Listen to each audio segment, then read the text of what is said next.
এই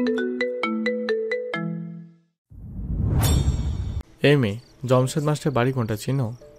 মনের সুখে পেয়ারা খাচ্ছিলাম, তখনই পেছন থেকে কারো গম্ভীর স্বরে ডাক শুনে ঘাড় ঘুরিয়ে পেছনে তাকিয়ে দেখি ইয়া লম্বা চওড়া আর বিশাল বডি নিয়ে একটা লোক দাঁড়িয়ে আছে। কপালের ডান পাশে ব্যান্ডেজ করা, বাম হাতেও ব্যান্ডেজ, যেন মনে হচ্ছে এই মাত্র মারামারি করে এসছে। লোকটার সামনে আমাকে নিতান্তই লিলিপুট লাগছে। ওনার একটা হাতও যদি আমার উপর পড়ে তাহলে নিশ্চিত আমি পটল তুলবো। এনাকে আগে কখনো গ্রামে দেখিনি, তার উপর আবার এত বড় গাড়ি নিয়ে আসছে, হয়তো কোনো কাজেই এসছে। চিনবো না কেন? এই শশী হিজলতলা গ্রামের এমন কোনো জায়গা নেই যে চিনে না। যদি চিনেই থাকো তাহলে এত বেশি বকবক না করে বলো। আরে লোকটা তো ভারী অভদ্র, অচেনা কারোর সাথে কিভাবে কথা বলতে হয় সেটাও জানে না দেখছি। মনে মনে কথাটা বলে ওনাকে বললাম, বলতে পারি, আগে সুন্দর করে জিজ্ঞেস করেন তারপর বলবো। ডিসগাস্টিং। কথাটা বলেই সমুদ্র চোখে চশমাটা পরে গাড়ির মধ্যে গিয়ে বসে পড়ে গাড়ি চালিয়ে চলে গেল। দুপাশে মাঠ আর মাঝখান দিয়ে বেশ বড়সড় মাটির আঁকাবাঁকা রাস্তা, গাড়ি চালাতে বেশ বেগ পেতে হচ্ছে। সমুদ্রকে এভাবে যেতে দেখে শশীও রেগে হাতের আধা খাওয়া পেয়ারাটা গাড়ির দিকে ছুঁড়ে মারল, যদিও সেটা গাড়ির গায়ে লাগেনি। বেয়াদব লোক, ছোটদের সাথে কিভাবে কথা বলতে হয় সেটাও জানে না। আমার আব্বার কাছে শিক্ষা নিতে আইসেন, গ্রামের নাম করা মাস্টার জামশেদ মাস্টার। এই ছেলে, তুমি আমার বকুলকে গরু বলেছো কেন? দুহাত ভর্তি নারিকেলের নাড়ু, বাম হাতে নাড়ু আর ধরবে না, ডান হাতেও বেশ কয়েকটা। মোটাসোটা গুলুমুলু টাইপের একটা ছেলে এক মনে দাঁড়িয়ে নাড়ু খাচ্ছে। পরনে তার হাফ প্যান্ট এবং কালো রঙের টি শার্ট। পিছন থেকে আসা চিকন গলার স্বর শুনে ছেলেটি মুখের মধ্যে একটা নাড়ু নিয়ে পেছনে তাকালো। তার সামনে চিকন গরনের গোল ফ্রক পরা একটা মেয়ে দাঁড়িয়ে আছে, কোমরে হাত রেখে। মাথার সবগুলো চুল একত্র করে কমলা রঙের খোপা দিয়ে জুটি করা। তার পেছনে আরও 3 থেকে 4 জন কোমরে হাত রেখে দাঁড়ানো দেখে মনে হচ্ছে তারা যেন বেজায় চটে আছে কারো ওপর। আমাকে বলছো? মুখের মধ্যে নাড়ু থাকায় কথাটা কেমন যেন অস্পষ্ট শোনালো। ছেলেটার এহেন কথায় যেন সামনে দাঁড়ানো মেয়েগুলোর রাগের আগুনে ঘি পড়ল। সবার চেয়ে সামনে যে ছিল সে আরও কয়েক পা এগিয়ে এসে দাঁত কিরমির করে রেগে ঝরঝর করে বলে উঠল, এখানে তুমি ছাড়া আর কে আছে শুনি? মুখের মধ্যে তো আর জায়গা হবে না, তবুও নাড়ুগুলো ঠুসেই যাচ্ছ। যাকগে সে কথা, এখন বলো আমার বকুলকে গরু বলেছো কেন? মেয়েটার কথায় যেন ছেলেটা হাঁ বনে গেল। তার মনে পড়ে না সে কখনো কাউকে অসম্মান করেছে বা অসম্মানজনক কোনো কিছু বলেছে, কিন্তু মেয়েটার কথা অনুযায়ী সে কাউকে গরু বলেছে, আর কাউকে গরু বলে সম্বোধন করা নিতান্তই অসম্মানজনক কাজ। কিন্তু তার যতদূর মনে পড়ছে সে কাউকেই এমন ধরনের কিছু বলেনি। মা ভাইয়াদের সাথে গ্রামে বেড়াতে এসে সে মোটেও কোনো দুষ্টুমি করেনি, তাহলে মেয়েটা এমন কেন বলছে? মুখের মধ্যে থাকা নাড়ুটা দ্রুত চিবিয়ে গিলে ফেলে তাড়াহুড়ো করে বলল, তোমার কথা ভুল হচ্ছে, আমি কাউকে এমন কিছু বলিনি। আর কি যেন বললে? হ্যাঁ, বকুল। আমি তো তাকে চিনি না, তাহলে তাকে গরু বলবো কেন? ছেলেটা সাফাই দেওয়া এবার মেয়েটার রাগ সপ্তম। সে আরও এক ধাপ রেগে বলল, কি মিথ্যাবাদী রে! আমি নিজের কানে শুনেছি তুমি আমার বকুলকে গরুর বাচ্চা বলেছো। তুমি জানো এতে আমি কতটা কষ্ট পেয়েছি? তার থেকেও বড় কথা, আমার বকুল কতটা কষ্ট পেয়েছে। সে মন খারাপ করে বসে আছে, আমার সাথে খেলছেও না। দেখো কেমন একা একা খেলছে। কথাগুলো বলে মেয়েটার তার আঙ্গুল দিয়ে দূরে দেখালো। ছেলেটা মেয়েটার আঙ্গুল অনুসরণ করে তাকাতে বড় রকমের একটা ঝটকা খেলো, কেননা দূরে একটা বড় গরু শুয়ে এক মনে ঘাস চিবাচ্ছে, আর তার পাশে ছোট্ট একটা বাছুর লাফালাফি করে খেলছে। তখন তার মনে পড়লো এখানে এসে সে বাগানের দিকে এসেছিল, তখন এই ছোট গরুটা তার সামনে সে কেমন দৌড়াদৌড়ি করছিল। তাই সে বলেছিল, যা হুশ গরুর বাচ্চা। তার মানে মেয়েটা এর কথাই বলেছে। ছেলেটা এবার রেগে বলল, আজব তো, গরুর বাচ্চাকে গরু বাচ্চা বলবো না তো কি হাতির বাচ্চা বলবো? কি, তোমার এত বড় সাহস? তুমি আবার আমার বকুলকে গরুর বাচ্চা বললে? ভাগ্যিস ও শোনেনি। এবার তোমার বিচার হবে। চলো আমার আপার কাছে, চলো, সে তোমার বিচার করবে। কি? একটা গরুকে গরু বলছি বলে আমার বিচার করা হবে? How funny! এই, তুমি জানো আমি কে? তার চেয়েও বড় কথা, আমার বড় ভাইকে চেনো?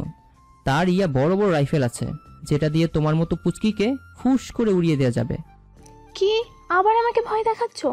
এই মলি পলি টিয়া জলি, একটা দড়ি আনতো, এটাকে বেঁধে তারপর আপার কাছে নিয়ে যাব।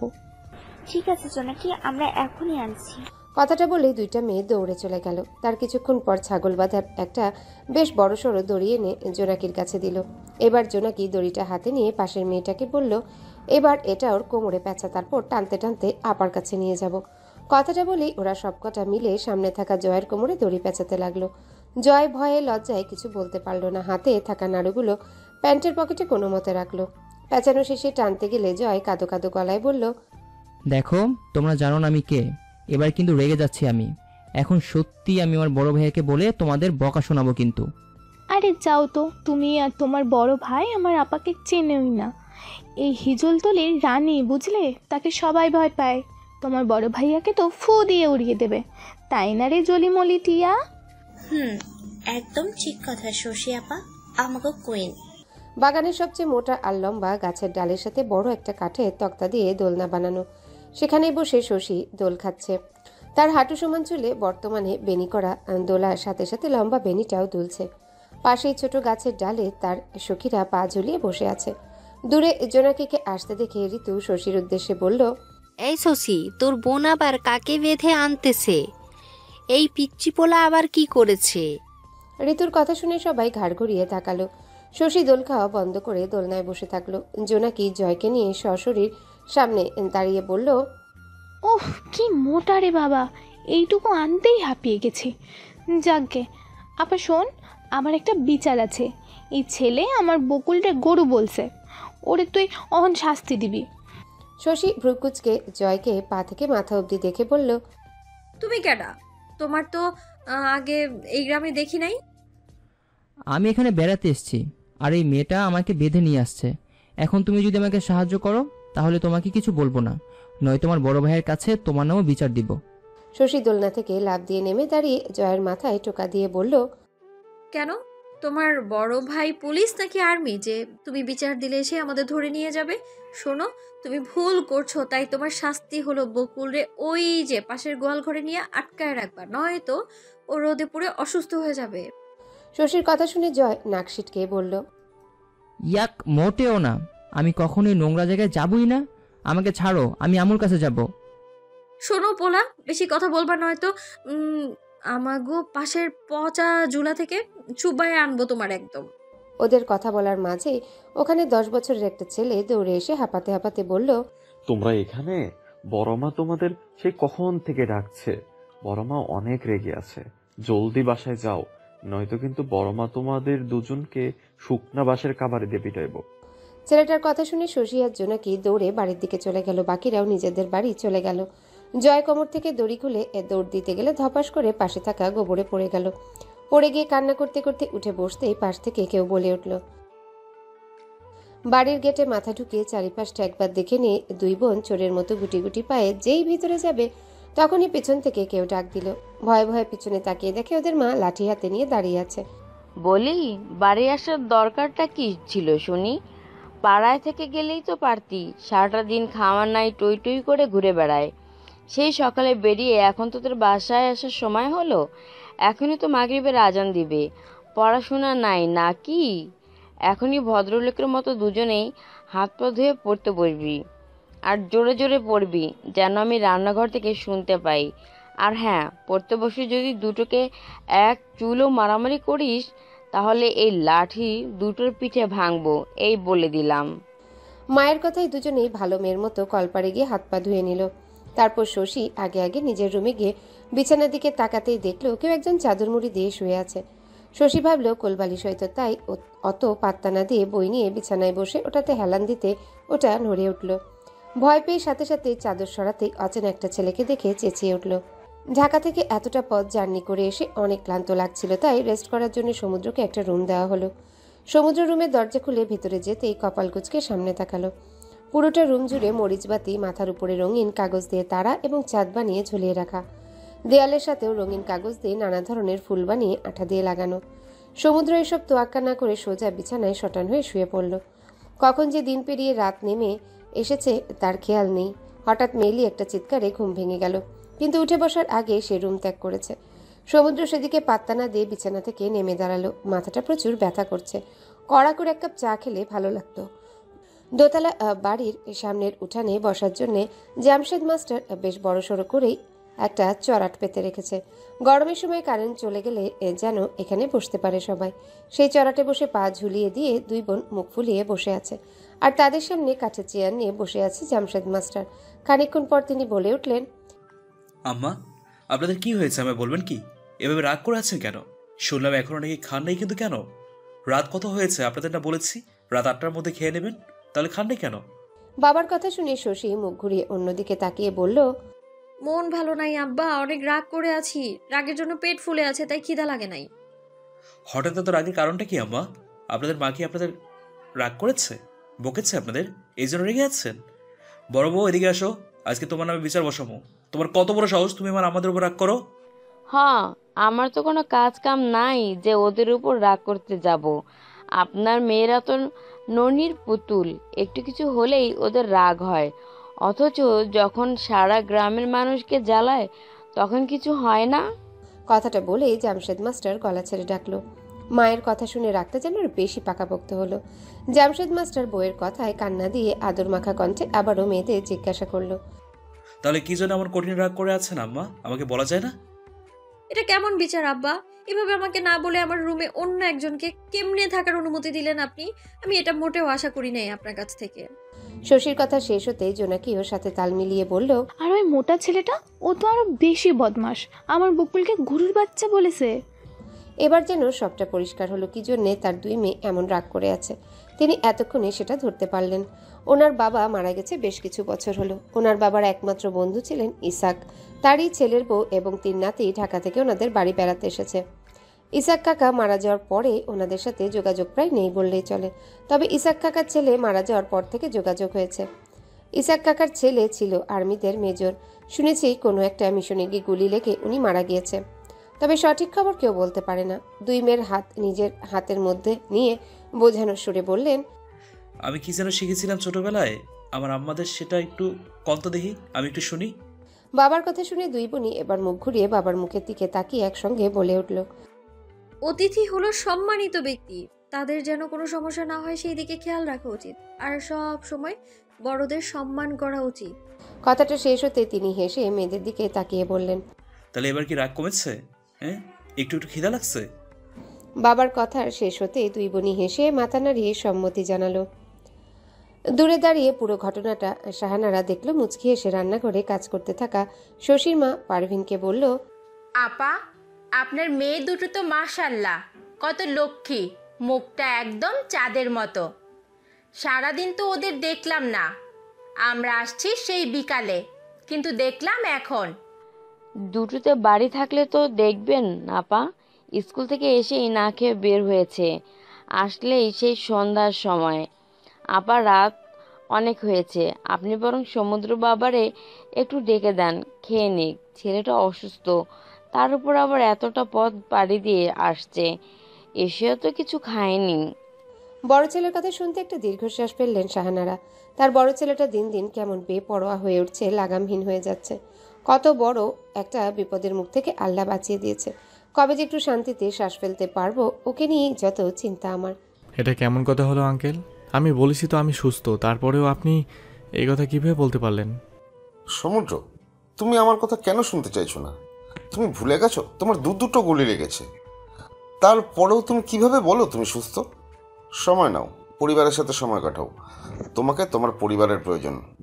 সময় হলে আমি তোমাকে ফোন করব। এখন রাখছি। কথাটা বলেই ওপাশের ব্যক্তিটা ফোন কেটে দিল। রেগে কান থেকে ফোন সরিয়ে ফোনটা বিছানায় ফেলে দিল সমুদ্র। চোখ বন্ধ করে মনে মনে বলল, কিভাবে আমি পরিবারকে সময় দিব? মায়ের দিকে তাকালেই মনে হয় ওই মুখ থেকে সারা জীবনের জন্য হাসি মুছে দেওয়ার পিছনে আমি দায়ী, নিজের বাবার মৃত্যুর জন্য আমি দায়ী। উফ, এই যন্ত্রণা থেকে কবে মুক্তি পাবো? নিজের রুমের সামনে দাঁড়িয়ে আছে শশী। ওর কোলবালিশ ছাড়া ঘুম আসে না, তাই সেটা নেওয়ার জন্যই আশা। কিন্তু রুমের মধ্যে থেকে জুড়ে কথা বলার আওয়াজ শুনে ভিতরে যাওয়ার সাহস হয়নি। কিছুক্ষণ পর কোনো সাড়া না পেয়ে ভিতরে ঢুকলো। সমুদ্র তখন চেয়ারে বসে ফোন টিপছিল। শশীকে দেখে এক নজর তাকিয়ে আবারও ফোনে মগ্ন হয়ে গেল। শশী রেগে দাঁত কিরমির করে সমুদ্রকে একবার দেখে বিছানায় উঠে গেল। কোলবালিশ নিতে নিতে নিজের মনে বিড়বিড় করতে লাগলো, ইস, একবেলায় বিছানাটা কেমন অগোছালো বানায় ফেলছে, পুরো রুম এলোমেলো করে ফেলছে। যদি জানতাম এই লোকটা আমাদের বাড়ি আমার রুমে থাকবে তাহলে তক্ষুনি তো তাকে আমি তার গাড়ি সমেত ঢাকায় ফেরত পাঠিয়ে দিতাম। কোলবালিশটা 2 হাতে নিয়ে বিছানা থেকে নেমে পিছন ঘুরতে কারো শক্ত বুকের সাথে ধাক্কা খেল শশী। নাকে হাত দিয়ে ডলতে ডলতে বলল, উফ, এত শক্ত কারো বুক হয়? আমার নাকটা পুরো চ্যাপ্টা বানায় দিছে। সমুদ্র গম্ভীর কণ্ঠে বলল, তোমার কাজ শেষ হলে রুম থেকে যাও। কথাটা শশীর এগোতে লাগলেও যদিও সামনে থাকা বিশাল দেহী লোকটাকে দেখে ভয় লাগছে, তবুও অনেকখানি সাহস সঞ্চয় করে মিনমিন করে বলল, দেখুন, এটা আমার রুম, এই রুমের কোনো জিনিসে হাত দিবেন না। আর এই মাথার উপরে ঝুলতে থাকা তারাটা ওটা তো আরও না। আর দেয়ালে থাকা ফুল। বাকিটা বলার আগে সমুদ্র শশীর হাতের কবজি ধরে টেনে রুমের বাইরে এনে ধরাম করে দরজা লাগিয়ে দিল। শশী পুরো বোকা বনে গেল। কোলবালিশ চেপে ধরে রেগে দরজায় লাথি দিয়ে বলল, শুধু আব্বা বলেছে অতিথি সম্মানীয়, তাই কিছু বললাম না, নয়তো দেখিয়ে দিতাম এই শশী কি জিনিস। কত বড় সাহস, আমাকে আমার রুম থেকে বের করে দেয়। আমি বুঝি না, বাড়িতে কোনো মেহমান আসলে বারবার শুধু আমাকেই কেন নিজের রুম ছাড়তে হয়। উফ। একা একা বকবক করতে করতে কোলবালিশ নিয়ে হেঁটে যাচ্ছিল। তখনই সামনে থেকে আসা কারো সাথে ধাক্কা খেয়ে হাত থেকে কোলবালিশটা নিচে পড়ে গেল। শশী রেগে সামনে তাকিয়ে বলল, এই চোখে থাকেন না নাকি? এভাবে ধাক্কা দিলেন কেন? হ্যাঁ। কিন্তু সামনে থাকা লোকটার কোনো সাড়া নেই। সে তো খোলা চুলে এর সামনে দাঁড়িয়ে থাকা এই ছোট মেয়েটাকে দেখতে ব্যস্ত। কেউ এতটা সুন্দর কিভাবে হতে পারে, যেন রং তুলি দিয়ে আঁকা কোনো ফুটন্ত গোলাপ। সামনের জনের কোনো সাড়া না পেয়ে শশী হাত নাড়িয়ে বলল, আরে ঘুমিয়ে গেলেন নাকি আপনি? আমি রুদ্র, তোদের বাড়িতে আসা সম্মানিত মেহমান। পর্ব 3। মেজর ইকবাল হাসানের 3 ছেলে, বড় ছেলে সমুদ্র, মেজর ছেলে রুদ্র আর ছোট ছেলে জয়। 2 ছেলের পরে মেয়ের আশায় আবারও বেবি নিয়েছিল, কিন্তু সেই আশা আর পূরণ হয়নি। তবে বড় ছেলে যতটা রাগী আর বদমেজাজি, মেজোটা তার পুরোই উল্টো। শান্ত মেজাজের ছেলেটা ছবি আঁকা বেশ পছন্দের। বাবা আর বড় ভাই আর্মির বড় পোস্টে থাকলেও সে ওসবে না গিয়ে আঁকাটাকে বেছে নিয়েছে। রং তুলি নিয়ে খেলতে সে বেশ পছন্দ করে। শশী রৌদ্রের দিকে তাকিয়ে অবাক হয়ে বলল, আপনি সত্যি ছবি আঁকতে পারেন? শশীর করা প্রশ্ন শুনে রৌদ্র মুচকি হেসে বলল, অবশ্যই পারি। আমি মূলত তোদের গ্রামে এসেছি ঈশ্বরিক কিছু ছবি আঁকার জন্য, কিন্তু আঁকার জন্য ভালো কোনো জায়গা খুঁজে পাচ্ছি না। তবে তুই যদি একটু সাহায্য করিস তাহলে খুব ভালো হতো। অবশ্যই আমি আপনাকে সাহায্য করব। এই হিজলতলির এমন কোনো জায়গা নেই যে আমি চিনি না। কালকে আমি আপনাকে নিয়ে যাব আমার সবচেয়ে পছন্দের জায়গায়। তবে একটা শর্ত আছে। হ্যাঁ, বল কি শর্ত? আগে আমার একটা সুন্দর করে ছবি এঁকে দিতে হবে, তারপর। রৌদ্র শশীর মুখের দিকে এক নজরে তাকিয়ে বিড়বিড় করে বলল, তোমার ছবি তো আমি আমার সবটা দিয়ে আঁকবো, একদম নিজের মতন, নিজের মনের মতো করে। ওদের কথা বলার মাঝেই ফট করে সমুদ্র দরজা খুলে বেরিয়ে আসলো। ওরা যেহেতু রুমের সামনে দাঁড়িয়ে কথা বলছিল, তাই সমুদ্র দরজা খুলে দুজনার মাঝে দাঁড়িয়ে একবার দুজনকে দেখে গটগট করে হেঁটে চলে গেল। শশী সমুদ্রের যাওয়ার দিকে তাকিয়ে বলল, এই লোকটা কেমন যেন, আমি আমার জীবনে এমন লোক দেখি নাই। বদমেজাজি আর অশুভ লোক একটা। শশীর কথা শুনে রৌদ্র হেসে মজা করে বলল, আরে আস্তে আস্তে বলো, উনি শুনতে পাবে তো। তুমি জানো উনি কে? উনি আর্মিতে চাকরি করে, অনেক বড় পদ, আর ওনার অনেক বড় বড় রাইফেল আছে। সেগুলি দিয়ে যদি একবার তোমাকে গুলি করে তাহলে তুমি তো শেষ ভাই। রৌদ্রের কথা শুনে শশী ভয়ে শুকনো ঢোক গিলে আবারও সমুদ্রে যাওয়ার পথে তাকালো। শশীর এমন ভয়ে ভীতু হওয়া চেহারা দেখে রৌদ্রের বেশ হাসি পেল। হাসতে হাসতে শশীকে বলল, আরে আমি মজা করছিলাম, উনি আমার বড় ভাই। তবে তুমি ওনা থেকে একটু দূরে দূরে থেকো, নয়তো ওনার ওই হাতে 2.5 কেজি ওজনের। আমার বই গেছে, আমি তো ওনার সামনেই আর পড়বো না। হ্যাঁ। কথাটা বলে শশী চলে গেল, আর রৌদ্র শশীর যাওয়ার দিকে তাকিয়ে মুচকি হেসে বুকের পা পাশে হাত রেখে বলল, তোমার ছবি তো আমি যত্ন করে এইখানেই আঁকবো, তবে রং তুলে দিয়ে নয়, ভালোবাসার রং দিয়ে। এলইডি লাইট, এদিকে আসো। কালকে আমাকে গোবরে ফেলে দিয়েছিলে, আজকে তার বিচার করা হবে তোমার। জোনাকি ছাদে এসেছিল আচার চুরি করার জন্য। সে খবর পেয়েছে তার মা আচার রোদে দিয়েছে ছাদে, সেটা নেওয়ার জন্যই এসেছিল। তবে তার এত সুন্দর নামটাকে বদলে অন্য নামে ডাক শুনে পিছন ঘুরে তাকালো, দেখলো জয় দাঁড়িয়ে আছে। জোনাকি রেগে জয়ের দিকে তেড়ে ফুড়ে গিয়ে বলল, এই তুমি আমাকে কি বললে? এলইডি নিজে কি? হ্যাঁ, ছোট হাতি একটা, সবসময় শুধু খেতেই থাকো। খবরদার যদি আবার আমাকে ওইসব উল্টো পাল্টা নামে ডাকো, তাহলে এবার আপাকে বলে বকুলের মায়ের সাথে তোমাকে বেঁধে রাখবো। আরে যাও তো, তোমার ওই আপা আমার কিচ্ছু করতে পারবে না। ওই যে ওখানে তাকাও, ওটাকে জানো? আমার বড় ভাইয়া। তোমাকে এক হাত দিয়ে এক টাছাড় মারলে আর খুঁজেও পাওয়া যাবে না। জয়ের কথা শুনে জোনাকি দূরে ছাদের কিনারায় তাকিয়ে দেখে লম্বা চওড়া বডি বিল্ডারের মতো একটা লোক বসে ফোন টিপছে। জোনাকি ভয় পেলেও সেটা জয়কে বুঝতে না দিয়ে বলল, নিজে পারে না আবার ভাইকে ডেকে আনে, ভীতু একটা। তুমি কি, হ্যাঁ? তুমিও তো তোমার বোনকে ডেকে আনো। ওদের ঝগড়ার মাঝে সমুদ্র নিচে যাওয়ার জন্য এগিয়ে আসতেই জয় কাঁদো কাঁদো গলায় সমুদ্রকে বলল, বড় ভাইয়া জানো, কালকে এই মেয়েটা আমাকে গোবরে ফেলে দিয়েছিল। বিশ্বাস করো, আমি কোনো দুষ্টামি করিনি, একদম শুধু শুধু ওর গরুর বাচ্চাকে গরুর বাচ্চা বলেছি, তাই জন্য। এখন তুমি বলো ভাইয়া, গরুকে গরু না বললে কি বলবো? ওর নাম বকুল, ওটা বললেই হতো। সমুদ্র ভ্রুকুচকে একবার জোনাকির দিকে তাকিয়ে গম্ভীর স্বরে বলল, এই বসে এত আকাম না করে ভালো করে পড়াশোনা করো, এরপরে যেন আর এমন করতে না দেখি। কথাটা বলে সমুদ্র চলে গেল আর জয় বিশ্ব জয় করার মতো একটা হাসি দিয়ে সমুদ্রের পিছনে গেল। জোনাকি রেগে ধুপধাপ পা ফেলে শশীকে খুঁজতে গেল। যে করেই হোক আপাকে বলে এই মস্তান মার্কা লোকটাকে একটা শিক্ষা দিতেই হবে। গোসল সেরে জামা নিয়ে নিজের রুমে চলে আসলাম। যদিও কলপারে বদলানো যেত, বাড়িতে এখন পুরুষ লোক তেমন কেউই নেই, তবুও সেই খারাপ লোকটা তো আছে। এজন্য সোজা নিজের রুমে চলে এসেছি। এখানে আর কেউ আসবে না। বিকেলে আবার রৌদ্র ভাইয়াকে ছবি আঁকানোর জায়গায় নিয়ে যেতে হবে। উফ, কত কাজ আমার। একা একা কথাগুলো বলছিল আর এক এক করে শরীর থেকে ভিজে কাপড়গুলো খুলে মেঝেতে রাখছিল শশী। সবটা খুলে গায়ে একটা গামছা পেঁচিয়ে খাটে রাখা শুকনো জামাগুলো সোজা করছিল। তখনই রুমের দরজা খুলে কেউ রুমে ঢুকে পড়ল। শশী হাতে জামা নিয়ে সামনে তাকালো। সমুদ্র খালি গায়ে শুধু একটা ট্রাউজার পরে আছে। জিম করা শ্যামবর্ণের বডিটা যে কোনো মেয়েকে আকর্ষিত করতে সক্ষম। বুকের বাঁদিকে একটা নতুন করে ব্যান্ডেজ লাগানো, শরীরে লম্বা লম্বা অনেকগুলো কেটে যাওয়া দাগ। শশী হা করে সেদিকে তাকিয়ে আছে। সমুদ্র এভাবে শশীকে দেখে একটু বিব্রত বোধ করলো, তবুও সেটা প্রকাশ না করে চেয়ারে রাখা নিজের ব্যাগটা হাতে তুলে নিয়ে দরজার দিকে চলে গেল। বেরোনোর আগে পেছনে না ফিরেই গম্ভীর স্বরে বলল, চেঞ্জ করার সময় দরজা আটকাতে হয়, এইটুকু সাধারণ জ্ঞান নেই? কথাটা বলেই এই শব্দ করে দরজা আটকিয়ে চলে গেল। দরজা আটকানোর শব্দে শশীর যেন হুঁশ ফিরল। ধপ করে বিছানায় বসে পড়ল। চোখের কোণে পানি জমে গেছে। উনি এইভাবে আমাকে দেখে ফেলল। ছি, দরজাটা আটকানোর কথা মাথা থেকে একদম বেরিয়ে গিয়েছিল। ধুর। খানিকক্ষণ ওভাবে বসে থাকার পর কেন জানি মনে হলো দোষটা আসলে ওই লোকটারই। কারণ উনি যখন দেখলো দরজাটা খোলা, তখন তো ওনার উচিত ছিল চলে যাওয়া, তা না করে সরাসরি রুমের মধ্যে চলে আসলো। এভাবে একটা মেয়ের রুমে কেউ ঢুকে পড়ে নাকি? না না, এর একটা বিচার করতেই হবে। কথাগুলো ভেবে জামা পরতেই নিচে থেকে জোনাকির ডাক ভেসে আসলো। গলা ফাটি ওকেই ডাকছে।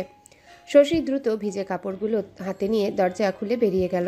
আপা তুই বল, আমি কত ছোট, আর আমার মতো এত ছোট মানুষকে উনি ধমক দিয়েছে, এটা কি ঠিক? আমি তো বকুলকেও কখনো ধমক দিইনি, আর উনি আমাকে কিভাবে ধমক দিল? তুই এর বিচার করবি, যদি না করিস তাহলে আমি কিন্তু দুপুরে ভাত খাবো না। ছোট বোনের কথা শুনে শশী বেশ চিন্তায় পড়ে গেল। ও নিজেই ওই দানব লোকটাকে ভয় পায়, সেখানে বিচার করবে কিভাবে? কথাগুলো মনে মনে ভেবে শশী জোনাকির মাথায় হাত বুলিয়ে দিয়ে বলল, তুই যা ভাত খেয়ে নে, আমি ভেবে দেখছি ওনাকে কিভাবে শাস্তি দেওয়া যায়। শশীর কথা শুনে জোনাকি খুশি হয়ে গেল। মাথার দুই পাশে ঝুঁটি ধরে নাচতে নাচতে খেতে চলে গেল।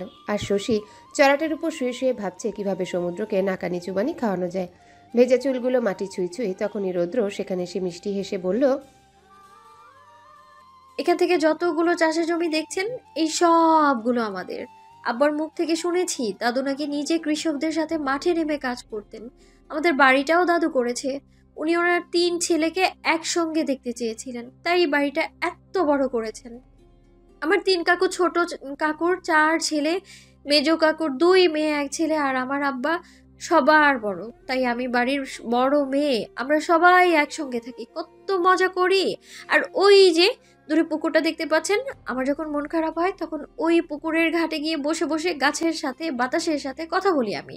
যদিও আমার অত বেশি মন খারাপ হয় না, মাঝে মাঝে যখন একটু একটু হয় আর কি, তখন। শশী অনবরত মুখ নাড়িয়ে হাসি হাসি মুখ করে রৌদ্রকে এটা ওটা দেখাচ্ছে, কিন্তু রৌদ্রের তাতে মন কোথায়। গাছে হেলান দিয়ে দুহাত বুকে গুজে সে এই চঞ্চল হরিণী মেয়েটাকে দেখতেই ব্যস্ত। শশী পিছন ঘুরে রৌদ্রকে বলল, আরে আপনি এখানে দাঁড়িয়ে আছেন কেন? নিন না, আঁকা শুরু করেন, নয়তো একটু পরে সন্ধ্যা নামলে তো আর তখন কিচ্ছু আঁকতে পারবেন না। ভাবছি আজকে আর কিছু আঁকবো না, আজকে তোমার সাথে সব কিছু দেখে নিয়ে কালকে নিরিবিলি আঁকবো। ওদের কথা বলার মাঝেই শশী দেখতে পেল ক্ষেতের মাছ দিয়ে করা আইল দিয়ে 3টা ছেলে ওদের দিকে আসছে। রৌদ্র ওদের চিনতে না পারলেও শশী ঠিক চিনতে পেরেছে। একটা চেয়ারম্যানের বিগড়ে যাওয়া ছেলে আর পিছনে দুটো তার চালা। ওরা শশীদের সামনে এসে দাঁড়ালো। শশী আর রৌদ্রের দিকে তাকিয়ে হেসে বলল, কিরে শশী, এই বিকেলে পোলা নিয়ে মারা কি করিস? ছেলেটার কথা শুনে রৌদ্র রেগে কিছু বলতে যাবে, তখনই শশী হাত দিয়ে রৌদ্রকে বাধা দিয়ে বলল, আরে আপনি যান কই? আপনি পারবেন না ওকে সোজা করতে। ওকে তো আমি একাই 100 সোজা করার জন্য। কথাটা বলে শশী একটু এগিয়ে গিয়ে বলল, কেন রে শাহিন, তোর চোখ কি নষ্ট হয়ে গেছে? দেখিস না কি করি? উনি আমাকে অতিথি, তাই ওনাকে গ্রামের দেখাইতে আনছি। বেশি ঝামেলা করিস না তো, নয়তো তোর ওই গালে আমার হাতের চড় পড়তে সময় লাগবে না বলে দিলাম। শশীর কথা শুনে শাহিন দাঁত বের করে হেসে ডান হাত গালে ঘষতে ঘষতে বলল, তোর ওই নরম হাতের চোর খেতে তো আমি এক পায়ের আছি। চরটা যদি আমার হাতে খাও তাহলে দিনের বেলাও চোখে চাঁদ তারা দেখবে কিনা।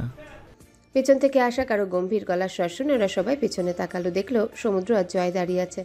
জয়ের ধোয়াতে পিঠা এক হাতেরটা শেষ হয়ে গেছে, অপর হাতেরটা সে তখন খেতে ব্যস্ত।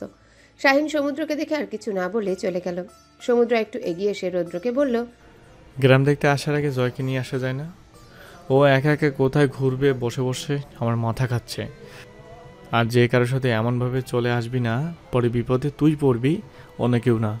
সমুদ্র কথাটা বলে সামনের পুকুর পাড়ে চলে গেল। শশী রেগে রৌদ্রকে বলল, দেখেছেন, আমি জানি উনি শেষের কথাগুলো আমাকেই খোঁজা দিয়ে বলেছে।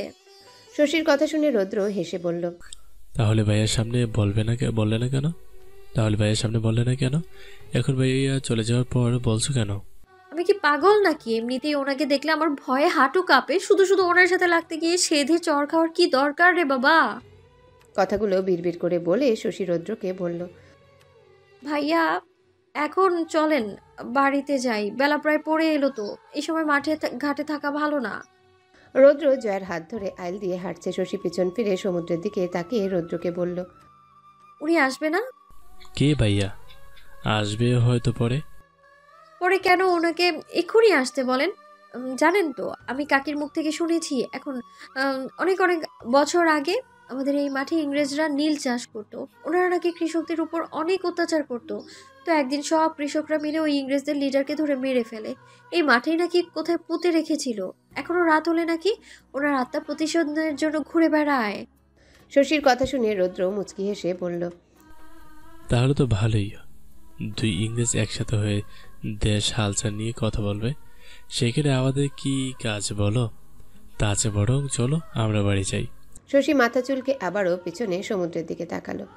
আরে এই লোকের কি ভয়ের কিছু নাই নাকি? এই ভর সন্ধ্যেবেলা কেমন পুকুর পাড়ে দাঁড়ায় আছে? কি জানি বাপু, যা ইচ্ছা তাই করুক, আমি বরং যাই। কিরে, হঠাৎ করে কোথায় লুকিয়ে পড়লি আমার ভয়ে? ফোনের ওপাশ থেকে এমন উপহাসমূলক কথা শুনে সমুদ্রের হাতের মুঠ শক্ত হয়ে গেল। রাগে দাঁতে দাঁত চেপে বাঁকা হেসে বলল, হিংস্র বাক্যে ডেকে নিজের বিপদ বাড়াস না। আরে ছাড় তো, তুই আমার কিচ্ছু করতে পারবি না। উল্টো নিজেই দুটো গুলি খেয়ে কুপোকাত হয়ে আমার ভয়ে লুকিয়ে আছিস।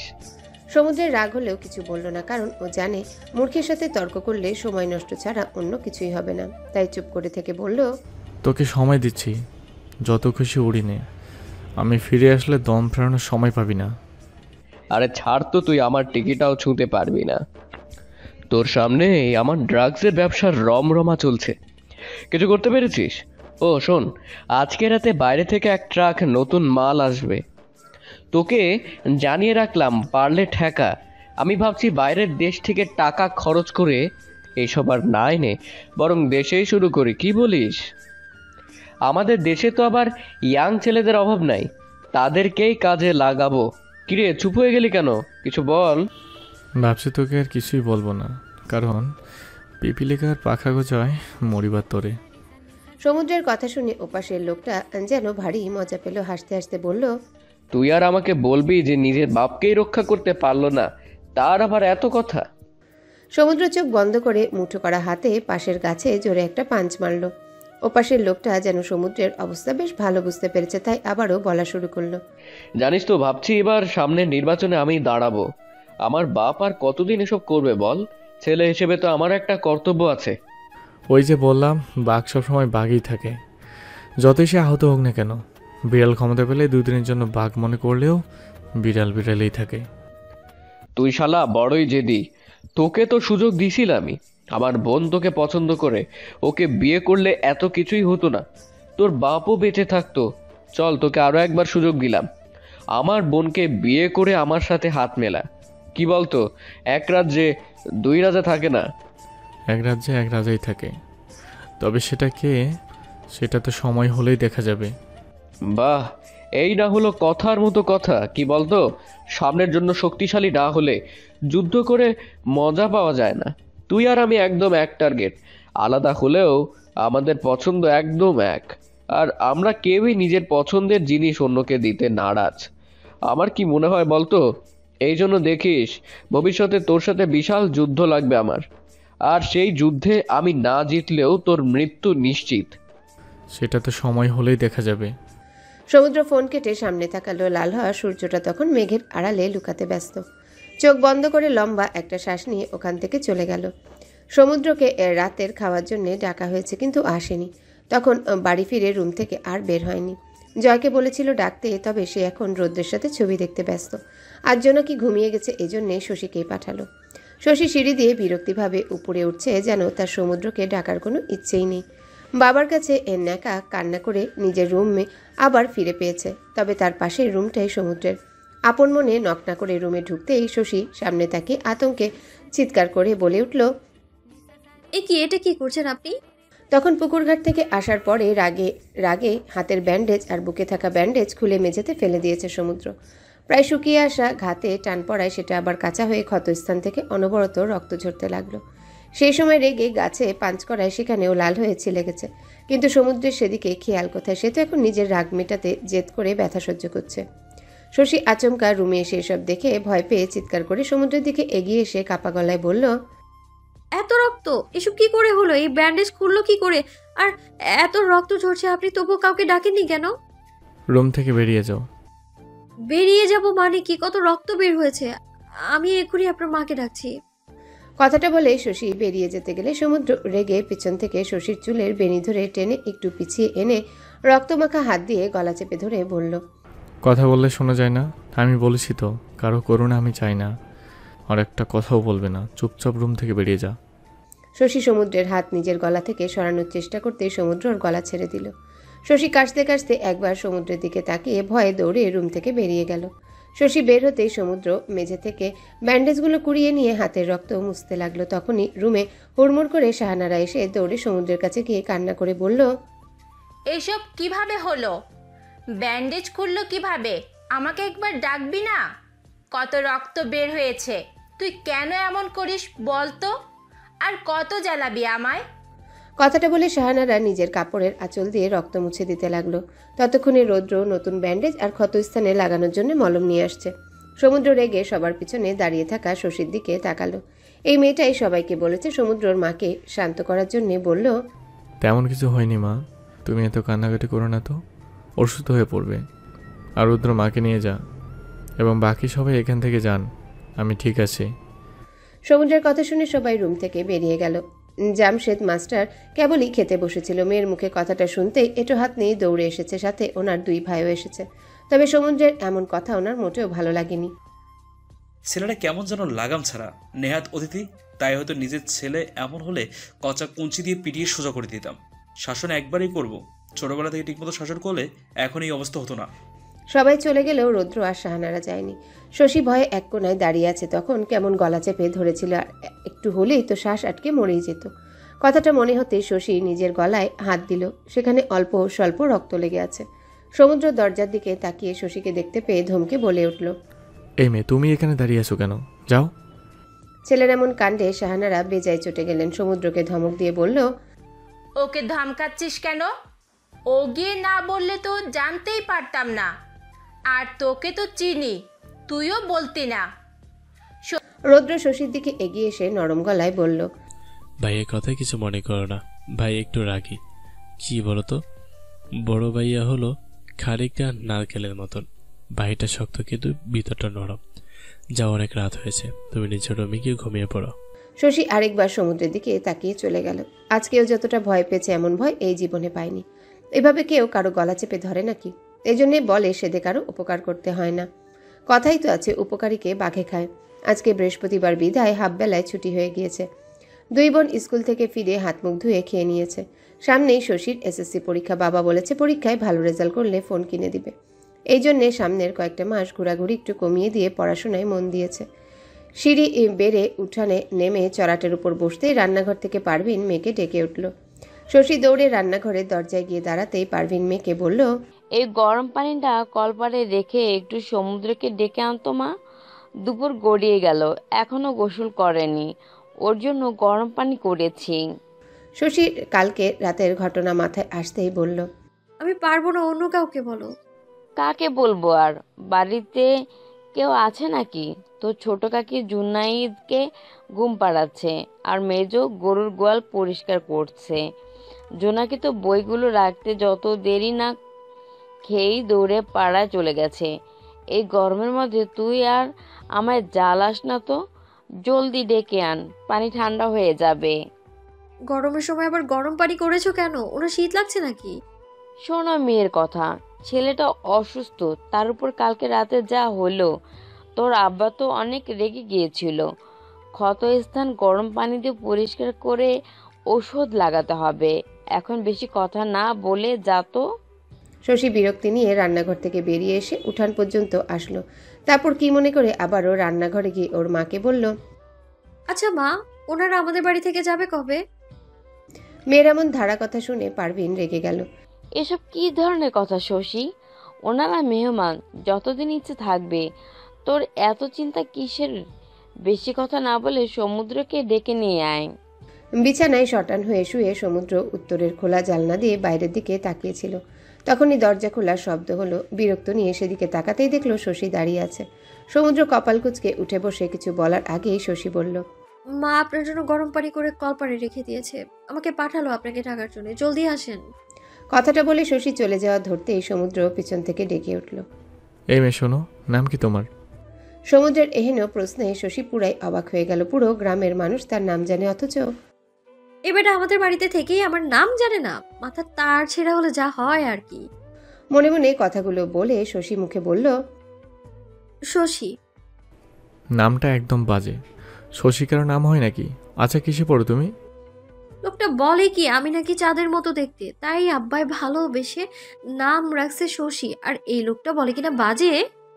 শশী রেগে সমুদ্রের পরের প্রশ্নের জবাব না দিয়ে বলল, বলবো না, আর আমি অচেনা কাউকে এত কিছু বলি না। হ্যাঁ। কথাটা বলেই রুম থেকে চলে গেল। শশীর এমন কাজে সমুদ্র কপাল কুঁচকে বিড়বিড় করে বলল, বেয়াদব মেয়ে, বড়দের সম্মান করতে শেখো নাই? ছোট থেকে শাসন না করলে যা হয়, আদরে আদরে বদর তৈরি হয়েছে। কথাটা বলে বিছানা থেকে নেমে বাইরে চলে গেল। গোসল করতে হবে, আর যত দ্রুত সম্ভব এখান থেকে যেতে হবে, জলদি কাজে জয়েন করতে হবে। অনেক রেস্ট করা হয়েছে, আর নয়। ভরদুপুর মাস্টার বাড়ি তখন ফাঁকা। বাড়ির ছেলেরা নামাজ থেকে ফিরে যে যার কাজে গিয়েছে। বাড়ির মহিলারাও তখন সব একজোট হয়ে পুকুরে গিয়েছে গোসল করতে। যদিও বাড়িতে গোসলের ব্যবস্থা আছে, কিন্তু শাহানারা বলল সে পুকুরে গোসল করবে, এই জন্যই সব একসাথে গিয়েছে। শশী তার সাঙ্গপাঙ্গ নিয়ে মোল্লাদের বাগান থেকে পেয়ারা পেরে এনেছে। ওনার এক পাশে সেটা বেঁধে নিয়ে আরেকটা খেতে খেতে বাড়ি আসলো। কয়েকবার নিজের মাকে ডাকার পরেও কোনো শব্দ পেল না, তাই পেয়ারাগুলো রান্নাঘরে ঝুড়িতে রেখে নিজের রুমের দিকে গেল। রুমে যাওয়ার আগে একবার ভাবলো রৌদ্রর কাছে গিয়ে জেনে আসবে তার ছবি আঁকা শেষ হয়েছে নাকি, কিন্তু রুমে গিয়ে দেখে রৌদ্র ঘুমিয়ে আছে। তাকে আর না ডেকে দরজা চাপিয়ে দিয়ে বেরিয়ে আসলো। তখনই ওর রুমের পরের রুমের দিকে চোখ পড়ল। সমুদ্রের রুমের দরজা খোলা। শশী দরজা আটকানোর জন্য সেদিকে পা বাড়ালো। দরজা আটকাবে তখনই ভিতরে তাকাতেই দেখলো সমুদ্র ঘুমিয়ে আছে। শশী কিছু একটা ভেবে গুটি গুটি পায়ে ভিতরে গেল। একবার সমুদ্রের ঘুমন্ত মুখের দিকে তাকিয়ে আবার অন্যদিকে তাকালো। হঠাৎই টেবিলে রাখা একটা জিনিসে চোখ পড়তেই অবাক হয়ে তাকিয়ে থাকলো। আস্তে আস্তে টেবিলের কাছে গিয়ে ভালো করে তাকাতেই বুঝলো ওটা রিভলভার। শশীর চোখ বড় বড় হয়ে গেল। জীবনে খেলনা পিস্তল অনেক দেখেছে, এমনকি আব্বার সাথে মেলায় গিয়ে নিজের জন্যও কিনেছে, তবে কখনো আসলটা দেখা হয়নি। শশী প্রায় অনেকটা সময় তাকিয়ে থেকে কাপা কাপা হাতে ওটা ধরতে যেতেই পেছন থেকে সমুদ্র বলে উঠল, ওটা খেলার কোনো জিনিস নয়, ওটার একটা গুলি তোমার জন্য যথেষ্ট। শশী চমকে পিছনে তাকিয়ে দেখে সমুদ্র দাঁড়িয়ে আছে। শশী কি বলবে সেটা ভেবে না পেয়ে দৌড়ে বের হতে গেলে সমুদ্র বলে উঠল, এক পাও নড়াবে না, দাঁড়াও ওখানে, তোমাকে নিষেধ করেছিলাম না? তারপরও আমার রুমে কেন এসেছো? শশী কি বলবে বুঝতে পারছে না। কোন কুক্ষণে যে এই ঘরে এসেছিল শশী আমতামতা করছে, তবে কিছু বলতে পারছে না। সমুদ্র এগিয়ে এসে টেবিল থেকে রিভলভারটা হাতে তুলে নিয়ে শশীর দিকে তাক করতেই শশীর চোখগুলো বড় বড় হয়ে গেল। ভয়ে চিৎকার করে ওখানে অজ্ঞান হয়ে পড়ে গেল। কারো চিৎকার শুনে রৌদ্রের ঘুম ভেঙে গেছে। বিছানা থেকে উঠে দৌড়ে রুমের বাইরে এসে দেখলো সমুদ্রের রুমের দরজার খোলা। সেদিকে গিয়ে রুমের দরজার সামনেই দাঁড়াতে দেখলো সমুদ্র রিভলভার হাতে দাঁড়িয়ে আছে, আর শশী মেঝেতে পড়ে আছে। রৌদ্র শশীকে পড়ে থাকতে দেখে অবাক হয়ে সমুদ্রের দিকে তাকিয়ে বলল, ভাই কি হয়েছে? এই ইডিয়েটটাকে এখান থেকে নিয়ে যা, রিভলভার দেখে ভয়ে জ্ঞান হারিয়েছে। কথাটা বলেই সমুদ্র বিছানায় বসে হাতের রিভলভারটা পরিষ্কার করতে লাগলো। রৌদ্র হতাশ চোখে একবার শশীর দিকে তাকিয়ে বিড়বিড় করে বলল, মেয়েটা যে ঘুরে ফিরে কেন ভাইয়ার সামনে আসে কে জানে। সন্ধ্যা পড়তেই শশীর ধুম জ্বর এলো, শরীর কাঁপানো জ্বর। মেয়ের এমন অবেলায় জ্বর দেখে জামশেদ মাস্টার তড়িঘড়ি করে হাট থেকে ফেরার পথে সাথে করে ডাক্তার নিয়ে এলো। এদিকে পারভিন মেয়ের মাথায় হাত বুলাচ্ছে, আরেকদিকে রাগে শশীকে বকা দিচ্ছে। এই গরমে এমন টই টই করে রোদে রোদে ঘুরলে জ্বর তো আসবেই, গরমেই এমন জ্বর এসেছে। রৌদ্র একপাশে দাঁড়িয়ে শশীর মুখের দিকে তাকিয়ে আছে। তখন ভাই ওকে নিয়ে যেতে বললে টেবিল থেকে পানির গ্লাস নিয়ে ওর মুখে একটু পানি ছিটাইতে শশীর জ্ঞান ফিরে এসেছিল। উঠে বসে একবার রৌদ্রের দিকে তাকিয়ে আবার সমুদ্রকে দেখে পরিমরি করে দৌড়ে রুম থেকে বেরিয়ে গেছে। যাওয়ার সময় দরজার সাথে ধাক্কা খেয়ে কপালের একপাশে আলুর মতো ঢিপ বানিয়েও ফেলেছে। রৌদ্র বুঝতে পেরেছে তখন মেয়েটা প্রচণ্ড রকমের ভয় পেয়েছে। তার দরুনই এমন শরীর কাঁপানো জ্বর। মেয়েটা এত নাজুক সেটা তার ভাই বুঝতেই চায় না। শাহানারা শশীর পাশেই বসেছিল। হঠাৎ রৌদ্রের দিকে চোখ পড়তেই কিছু একটা ভেবে বিছানা থেকে উঠে রৌদ্রের কাছে গেল। রৌদ্রকে টেনে রুম থেকে বাইরে নিয়ে গিয়ে বলল, সত্যি করে বলতো, শশীর হঠাৎ করে এমন জ্বর আসলো কেন? তোর চোখ মুখ দেখে তো মনে হচ্ছে তুই কিছু করেছিস। এসব কি বলছো মা? আমি কি করব? আমি কিছুই করিনি। তাহলে মুখটাকে এমন চোরের মতো করে রেখেছিস কেন? সত্যি করে বল। আর সমুদ্র কোথায়? ভাইয়া তো সেই বিকেলে বের হয়েছে, এখনো ফিরেনি। আচ্ছা ঠিক আছে, এখন বল ঘটনা কি? বিশ্বাস করো মা, আমি কিছুই করিনি। ভাইয়া ও ওখানে কোনো দোষও নেই। আসলে হয়েছে কি, ভাইয়া তার রিভলভারটা পরিষ্কার করেছিল, তখন শশী রুমে ঢুকে পড়ে যায়। ভাইয়ার হাতে রিভলভার দেখে ভয়ে অজ্ঞান হয়ে যায়। হয়তো বিরক্ত ভয়ের কারণেই এই এতটা জ্বর হয়েছে। মেজো ছেলের মুখে ঘটনা শুনতেই শাহানারা হতাশ চোখে অন্যদিকে তাকালো। সে তার বড় ছেলেকে হাড়ে হাড়ে চেনে। নিশ্চয়ই এমন কিছু করেছে যে বাচ্চা মেয়েটা এমন ভয় পেয়েছে। এই ছেলেটাকে নিয়ে আমি আর পারি না। কি ব্যাপার, তোমরা এখানে দাঁড়িয়ে আছো কেন? কিছু হয়েছে? পেছন থেকে আসা সমুদ্রের গলার স্বর শুনে শাহানারা ছেলের দিকে তাকালো। তারপর সমুদ্রের হাত ধরে টেনে ওর রুমে নিয়ে গিয়ে রেগে বলল, তুই কি চাস বলতো আমায়? তুই কি চাস বলতো আমায়? মানে তুই কি ঠিক করেই রেখেছিস যে আমাকে শান্তিতে থাকতে দিবি না? সমুদ্র, আমরা এখানে বেড়াতে এসেছি, এখানে এসেও তোকে ঝামেলা পাকাতে হবে? মায়ের কথার আগামাথা কিছুই বুঝতে পারল না সমুদ্র। পকেট থেকে মানি ব্যাগ, ফোন আরও বাকি সবকিছু বের করে টেবিলে রেখে বিছানায় মায়ের পাশে বসতে বসতে জিজ্ঞাসা করলো, একটু পরিষ্কার করে বলবে কি হয়েছে? তোমার কথার মাথা মুন্ডু কিছুই বুঝতে পারেনি। শশীকে কি করেছিস? শশীকে? ছেলের মুখে কথাটা শুনে শাহানারা রাগ আরো বেড়ে গেল। দাঁতে দাঁত চেপে বলল, জামশেদ ভাইয়ের মেয়ে শশী, ওকে তুই কি করেছিস সত্যি করে বল। মেয়েটার জ্বরে কাতরাচ্ছে। রৌদ্র বলল তোর হাতে রিভলভার দেখে নাকি ভয় পেয়েছে, কিন্তু আমি জানি কাহিনী অন্য কিছু। সত্যি করে বল, কি বলেছিস তুই ওকে? মা তুমি এসব কী ধরনের কথা বলো? ওইটুকু একটা বাচ্চা মেয়েকে আমি কি বলবো? মানে তোমার কথাবার্তা শুনে মনে হচ্ছে আমি ওকে মেরেছি। আজব কথাবার্তা বলো। মারতেও পারিস, তোকে আমি এক বিন্দু বিশ্বাস করি না। কথাটা বলে শাহানারা রুম থেকে বেরিয়ে গেল। সমুদ্র মায়ের যাওয়ার দিকে তাকিয়ে বিছানা থেকে উঠে তার ছোট ব্যাগটা থেকে কিছু একটা বের করলো। তারপর সেও রুম থেকে বেরিয়ে গেল। খাটে আধা শোয়া হয়ে বসে আছে শশী, আর তার পাশেই পারভিন বসে ভাত মাখিয়ে লোকমা বানিয়ে মেয়েকে খাইয়ে দিচ্ছে। শাহানারাও পাশে বসে আছে। সে ভিতরে ভিতরে ছেলের করা কাজে ভীষণ চিন্তিত। তখনই দরজা দিয়ে সমুদ্র ঢুকলো। সমুদ্রকে দেখে শশী ভয়ে মায়ের দিকে আরও চেপে গেল।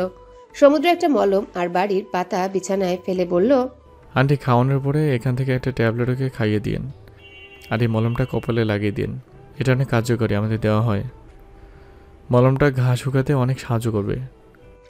কথাটা বলে সমুদ্র রুম থেকে বেরিয়ে গেল। শশী সমুদ্রে যাওয়ার দিকে তাকিয়ে বিড়বিড় করে বলল, আজকে ওনার জন্যই আমার এই অবস্থা, জুতা মেরে গরুদান করতে এসছে। খারাপ লোক একটা, কত বড় সাহস আমাকে মারার হুমকি দেয়, তাও আবার আমারই বাড়িতে এসে। এর প্রতিশোধ আমি নিতেই হবে। সমুদ্র নিজের রুমে এসে জামা কাপড় সব ব্যাগে ঢুকাতে লাগলো। শাহানারা এসেছিল সমুদ্রকে খাওয়ার জন্য ডাকতে, তবে এভাবে ছেলেকে সবকিছু গুছাতে দেখে সমুদ্রের দিকে এগিয়ে এসে জিজ্ঞাসা করলো, কি রে, এভাবে সবকিছু গোছগাছ করছিস কেন?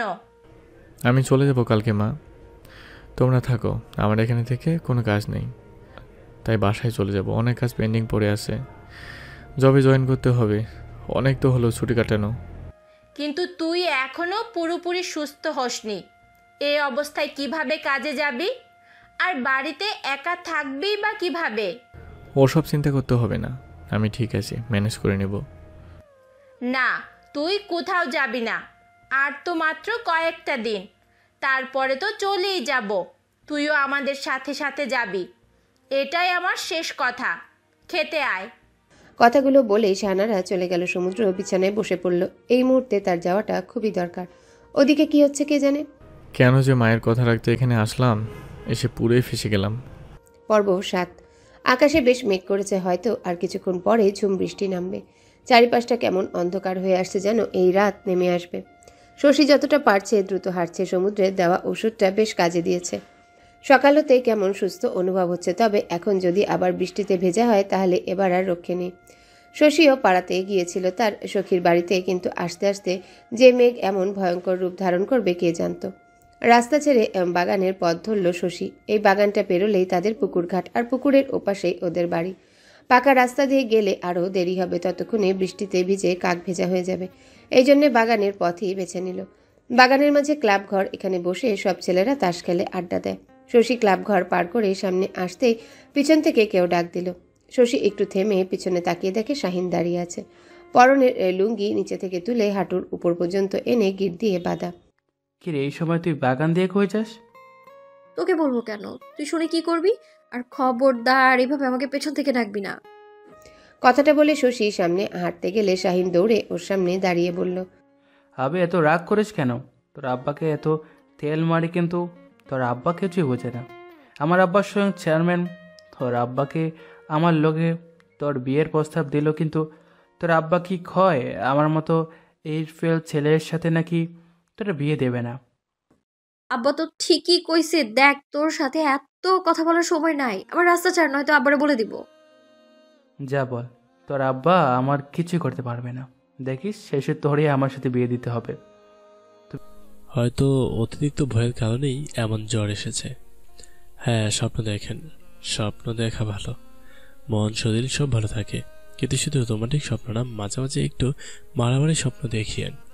পেছন থেকে আসা পুরুষালী কণ্ঠস্বর শুনে শাহিন আর শশী দুজনেই সেদিকে তাকালো।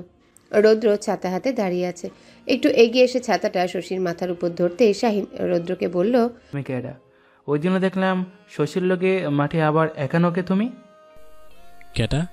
রৌদ্রের কথা শুনে শাহিন কিছু বুঝতে না পেরে বলল, মানে হলো আমি হলাম কাঁটা। ওই যে গোলাপের গাছে যে কাঁটা থাকে ওটাই আমি। তবে এটা কাঁটা অন্য শহরের কাঁটার মতো সাধারণ কোনো কাঁটা নয়। এই কাঁটা বিষাক্ত, তাই সাবধান। এত কথা বলার কি আছে বুঝলাম না। তোকে বলেছিলাম ওকে নিয়ে সোজা চলে আসবি, তা না করে কী সব বলছিস? আর ছাতাটা আমি তোকে দিয়েছি, তুই নিজের মাথায় না ধরে ওর মাথায় ধরে রেখেছিস কেন? সমুদ্রের কথা শুনে রৌদ্র চুপ হয়ে গেল।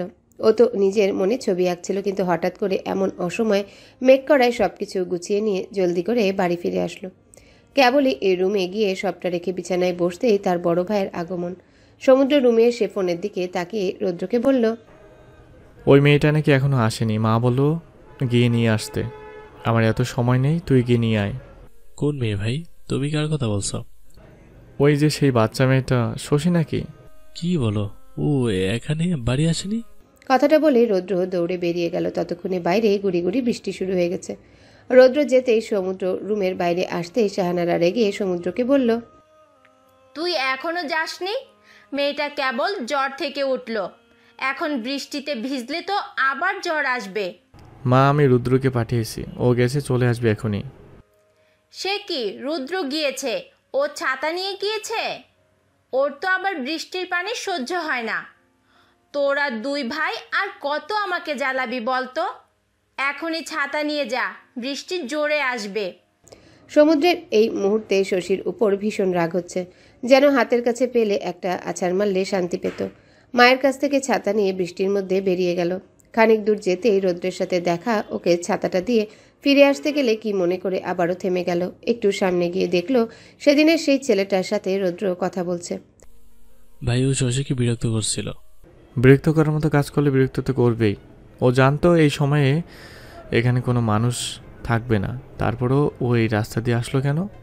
কেউ সাদে বিপদে পড়তে চাইলে বিপদ তো তাকে ধরবেই। সমুদ্রের এমন বেহুদা কথা শুনে শশীর রাগ উঠে গেল।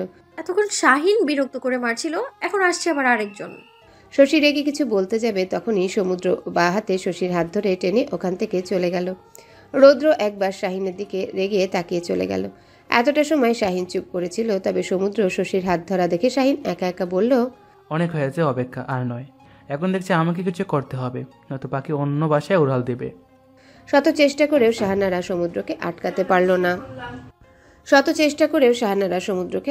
পারল না।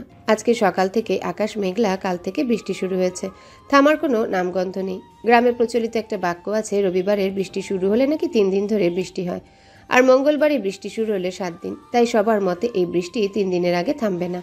কেবল তো 1 দিন হয়েছে। ব্যাগ কাঁধে ঝুলিয়ে সিঁড়ি দিয়ে নামছে সমুদ্র।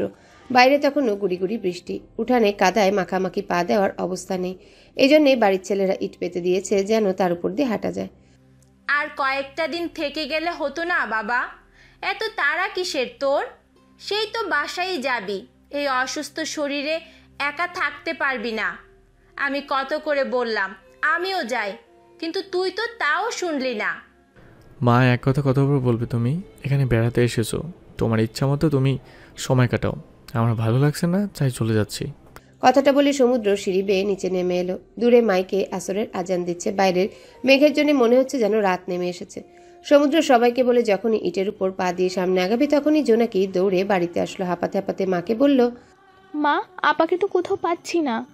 পারভিন উঠানে নেমে এসে জোনাকিকে রেগে বলল, তোকে তো বললামই, ও পাশের বাড়ি গিয়েছে বই আনতে।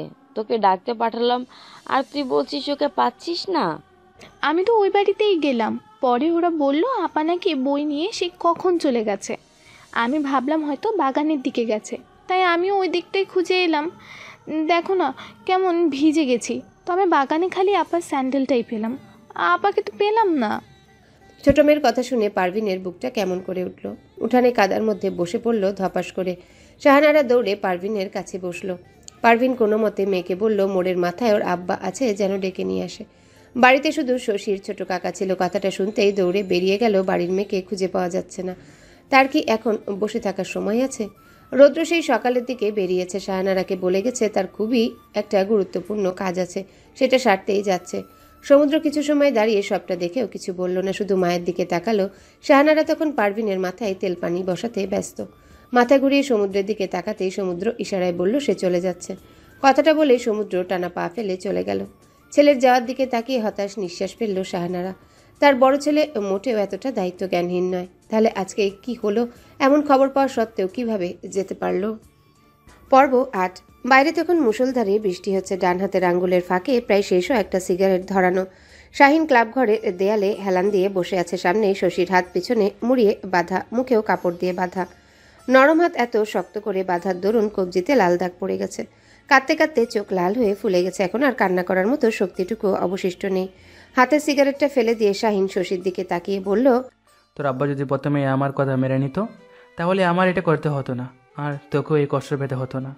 ব্যাস এখন শুধু সকাল হওয়ার পালা, চিন্তা করিস না। তোকে আমি ছুবও না, শুধু তোর ছুরিতে দাগ লাগাবো। কাল সকালে যখন গ্রামের সবাই তোকে আর আমাকে একসাথে দেখবে, তখন সবার যা বুঝার বুঝে যাবে। সালিশ বসবে, জমশেদ মাস্টারের মান সম্মান সব দোলুর সাথে মিশে যাবে। তখন তোর গলায় কলসি বেঁধে নদীতে ডুবে মরা ছাড়া আর কোনো উপায় থাকবে না। না না, আর একটা উপায় আছে, আর তা হলো আমার সাথে বিয়ে। যেহেতু আত্মহত্যা পাপ, আর আত্মহত্যা করলে তার জানাজা পড়ানো হয় না এই গ্রামে, তাই জন্য তোর আমাকে বিয়ে করা ছাড়া কোনো উপায় থাকবে না। তাই এত কান্না না করে চুপ করে বসে থাক। বাইরে যে বৃষ্টি, এই বাগানের দিকে কেউ খুঁজতেও আসবে না। পুকুরে বেশে এদিকে হাঁটু পানি হয়ে গেছে, আর তোর স্যান্ডেল তোদের বাগানে রেখে এসেছি, তাই তোকে ওরা ওদিকে খুঁজবে, এদিকে কেউ আসবে না।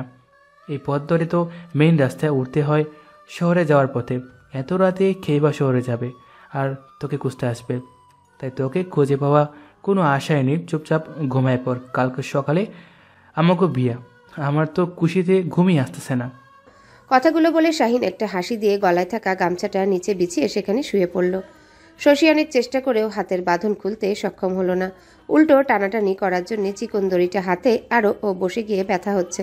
মুখ বাঁধা শব্দও করতে পারছে না, আর শব্দ করেই বা কী লাভ? এই বৃষ্টির মধ্যে তার গলার আওয়াজ কেই বা শুনবে? মাস্টার বাড়ি পেরিয়ে প্রায় অনেকটা দূরেই চলে এসেছে সমুদ্র। মাটির রাস্তা কাদায় একেবারে মাখামাখি, বৃষ্টিও নেমেছে মুষলধারে। কিছু দূর যাওয়ার পরে হঠাৎ গাড়ি থেমে গেল। হাজার চেষ্টা করে সামনে এগোচ্ছে না। সমুদ্র রেগে স্টিয়ারিংয়ের উপর থাবা মেরে স্টার্ট বন্ধ করে চাবিটা পকেটে ভরে গাড়ি থেকে নামলো।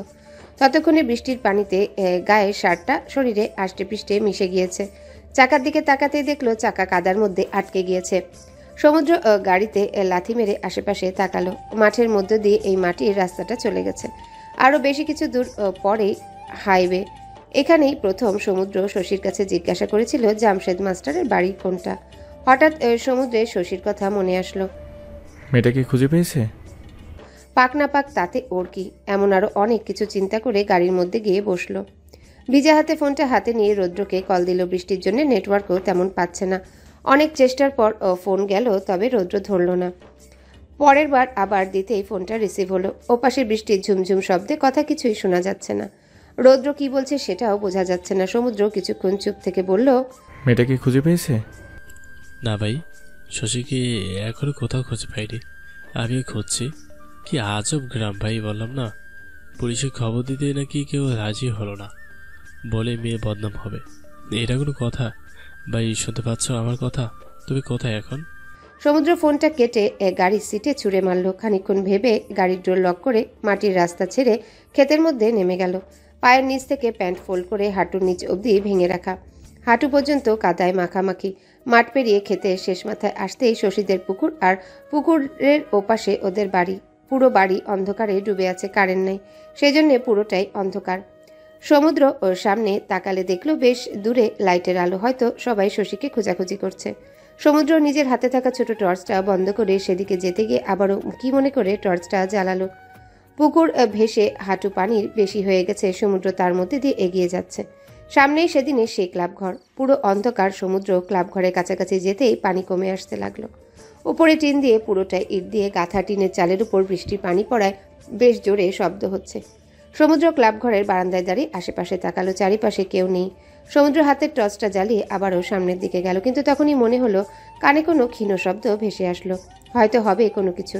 সমুদ্র সেদিকে কান্না দিয়ে সামনে যেতে লাগলো। শাহিন ঘুমিয়ে গেছে। পুরো রুম জুড়ে অন্ধকার। বাইরে বিদ্যুৎ চমকাচ্ছে, তার আলো রুমে আসায় মাঝে মাঝে রুমটা আলোকিত হচ্ছে। মাথাটা কেমন ঝিমঝিম করছে। শশী টেনে চোখটা খুলতেই দরজার বাইরে শব্দ পেল। দরজার নিচের দিকে তাকাতে বাইরে আলো দেখতে পেল। হয়তো তার খোঁজেই কেউ এসেছে। বাঁচার ক্ষীণ আশায় মুখ দিয়ে শব্দ করতে লাগলো, তবে মুখ বাঁধা থাকায় তেমন কোনো শব্দই হলো না। মাথা ডানে বামে নাড়াতেই বাঁধন ঢিল হয়ে গেল। তাতেই নিজের শরীরের সমস্ত শক্তিতে চেঁচালো, তবে সেটা একবারই। কারণ ততক্ষণে শাহিনের ঘুম ভেঙে গেছে, আর সেও বুঝতে পেরেছে বাইরে কেউ আছে। নিজের আসন্ন বিপদ বুঝতে পেরে আবারও শশীর মুখ বেঁধে দিল। বাইরে থাকা মানুষটাও ততক্ষণে চলে গেছে। শশী নিরাশ হয়ে চোখ বুজে নিল। বন্ধ চোখের কোণ থেকে এক ফোঁটা পানি গড়িয়ে পড়ল।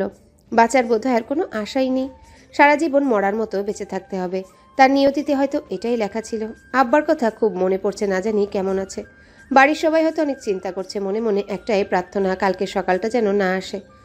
শাহিন স্বস্তির একটা শ্বাস পেলে আবারও নিজের জায়গায় গিয়ে বসতে বিকট শব্দে ঘুনে খাওয়া দরজাটার ছিটকিনি ভেঙে খুলে গেল। শাহিন চমকে উঠে দাঁড়াতেই নাক বরাবর শক্ত হাতের একটা ঘুষি পড়ল। সোজা নিচে পড়ে গিয়ে ব্যথায় কাতরাতে লাগলো। নিজের বাম হাতটা নাকে ছুঁয়ে সামনে আনতেই দেখল রক্ত। শাহিন ভয়ে নিজেকে গুটিয়ে নিয়ে এক কোণে বসে পড়ল। সমুদ্রর কিছু সময় শাহিনের দিকে চেয়ে শশীর দিকে তাকালো। মেয়েটার অবস্থা খুবই করুণ। সমুদ্র একটা শ্বাস নিয়ে শশীর দিকে এগিয়ে গেল। ওর কোথায় থাকার কথা ছিল আর কোথায় আছে। হাতের বাঁধনটা খুলে দিতে গড়িয়ে নিচে পড়তে গেল। সমুদ্র শশীকে ধরে বুকের সাথে ঠেকিয়ে মুখের বাঁধনও খুলে দিল। শশী সমুদ্রের বুকে মাথা ঠেকিয়ে কুটুর কুটুর চোখে সমুদ্রের দিকে তাকিয়ে আছে। সমুদ্র শশীর দুই কাঁধ ধরে দেয়ালে হেলান দিয়ে বসিয়ে বলল, বাইরে অনেক বৃষ্টি, আপাতত এখানে অপেক্ষা করতে হবে। তোমার শরীরের এই অবস্থা যদি বৃষ্টির মধ্যে বাইরে নিয়ে যায় তাহলে তোমাকে বাঁচানোই মুশকিল হয়ে যাবে। শশী কিছু বলল না, শুধু নিজের হাতটা আলতো করে ধরে ওতে ফু দিচ্ছে আর কাঁদছে। সমুদ্র আবারও শাহিনের দিকে তাকালো। সমুদ্রের তাকানো দেখে শাহিন পরিমরি করে দৌড়ে বাইরে চলে গেল। আবার বিশ্বাস করো, আমি নিজের চোখে ওদের দুজনকে খারাপ অবস্থা দেখেছি, আর আমি যেন কাউকে না বলতে পারি, এই জন্য আমাকে মেরেছেও। দেখো। ভরা সালিশে শাহিন কথাটা বলে নিজের ব্যান্ডেজ করা নাকটা দেখালো। চেয়ারম্যান নিজের ছেলের মুখে কথাটা শুনে বাঁকা হেসে জামশেদ মাস্টারের দিকে তাকালো। সে যেন মনে মনে বেশ খুশি হয়েছে বিয়ের প্রস্তাব নিয়ে যাওয়ায়, তাকে বেশ কথা শুনিয়েছিল। এখন কোথায় গেল সেই দেমাগ? কেমন মাথা নিচু করে বসে আছে। সকালের আলো ফুটতেই শাহিন গ্রামের লোকজন নিয়ে ক্লাব ঘরের সামনে এসে দাঁড়িয়েছিল। সবাইকে বুঝিয়েছে শশী শহরের এক ছেলের সাথে এখানে খারাপ কিছু করছিল। মেয়েকে পাওয়া গিয়েছে শুনেই মাস্টার বাড়ির সবাই চলে এসেছে। মেয়েরা শশীকে ধরাধরি করে বাড়ি নিয়ে গিয়েছে। সমুদ্র বাইরে তাকিয়ে কিছু না বলে বাড়ির দিকে চলে গেছে। ঘড়ির কাঁটা 9টার ঘরে পড়তে গ্রামের চেয়ারম্যান সহ আরও বয়স্ক ব্যক্তিদের নিয়ে মাস্টার বাড়িতে সালিশ বসিয়েছে। চেয়ারম্যান ব্যঙ্গ করে জামশেদ মাস্টারকে বলল, কি মাস্টার, এখন কি করবা তুমি? কও, এই মাইয়া বিয়ার দিবা কেমনে? আর এই মাইয়াকে এখন আমরা গ্রামে রাখতে দেব না, কি বলেন আপনারা? চেয়ারম্যানের কথার সাথে প্রায় সবাই তাল মেলালো। সমুদ্র শার্ট পাল্টে দূরেই দাঁড়িয়েছিল। এদের কথা শুনে কিছুটা অবাকই হলো বটে। এগিয়ে এসে জামশেদ মাস্টারের পাশে দাঁড়িয়ে বলল, মানে আমি তো কিছুই বুঝলাম না, আপনারা কিসের ভিত্তিতে একটা মেয়ের চরিত্রের এমন দাগ লাগাচ্ছেন? আর আপনি নাকি এখানকার চেয়ারম্যান। আপনার ছেলে শশীকে কাল সন্ধ্যায় ওই ক্লাব ঘরে বেঁধে রেখেছিল, আমি না গেলে না জানি কি করতো। আবার দেখেছো কেমন মিথ্যা কথা কইতেছে? শাহিনের কথা শুনে সমুদ্র রেগে শাহিনের দিকে তাকিয়ে বলল, একটা মারে কিছু হয়নি, আরো কয়েকটা দিলে আরো ভালো হতো। সমুদ্রের ঠান্ডা হুমকিতে শাহিন ভয় একপাশে সরে গেল। পরিবেশ ঠান্ডা করতে চেয়ারম্যান বলল, থামো, তোমরা কি শুরু করেছো? এখানে আমরাও আছি। শোনো, মানলাম শাহিন এই কাজ করেছে, কিন্তু তবুও একটা যুবতী, একটা মায়া অন্য একটা যুবকের সাথে এক ঘরে রাত কাটানো মানুষ মোটেও ভালো চোখে দেখতো না। তাই মাস্টার, হয় তোমার মাইয়ারে এই পোলার সাথে দিয়ে দাও, আর নয়তো অন্য কারোর সাথে দাও। এমন মাইয়াকে ঘরে রাখলে আমরা মানব না। গ্রামে তো আরো মাইয়া আছে। সমুদ্র ভ্রুকুচকে বলল, আজব তো, আমি কেন ওকে বিয়ে করব? আরে আপনাদের তো উচিত আমাকে ধন্যবাদ জানানো, তা না করে এসব কোন ধরনের বিষয় করেন আপনারা? সমুদ্রের কথা শুনে শাহিন সুযোগ পেয়ে বলল, আবার তুমি অনুমতি দিলে শশীরে আমি বিয়ে করব। গ্রামের ছেলে হিসেবে তো আমার একটা দায়িত্ব আছে। ছেলের এমন কথা শুনে চেয়ারম্যান খুশি হয়ে বলল, এই না হলে আমার পোলা এখনই সকলের পাশে খাড়াই বাবা। তা মাস্টার, তুমি কি কও? জামশেদ মাস্টার কিছু না বলে বসা থেকে উঠে দাঁড়িয়ে বলল, আমাকে একটু সময় দেন, আমি বিকেলে বলবো। মাস্টারের এমন কথায় রাগ হলেও চেয়ারম্যান কিছু না বলে সায় দিয়ে বলল, তাহলে বিকালে আবার বসবো সবাই, এখন চলো। মা, তুমি এসব কোন ধরনের কথা বলো? আমি ওকে বিয়ে করতে যাব কেন? তাছাড়া আমি ওর থেকে বয়সে অনেক বড়। একটা হাঁটুর বসে মেয়েকে কিভাবে বিয়ে করতে বলো? শাহানারা ছেলের পাশে বসে বোঝানোর সুরে বলল, বয়স তেমন কিছু না, তুই রাজি হয়ে যা, নয়তো ওই চেয়ারম্যানের ছেলের সাথে ওই ফুলের মতো মেয়েটার বিয়ে দিয়ে দেবে, ওর জীবনটা শেষ হয়ে যাবে। এখানে আমার কি করার আছে মা? এখন তো মনে হচ্ছে আমার কালকে চলে যাওয়াই ভালো ছিল। ওকে বাঁচিয়ে দেখছি ভুল হয়েছে। তোমরা যা খুশি করো, কিন্তু আমাকে বাদে, আমি ঢাকা যাব।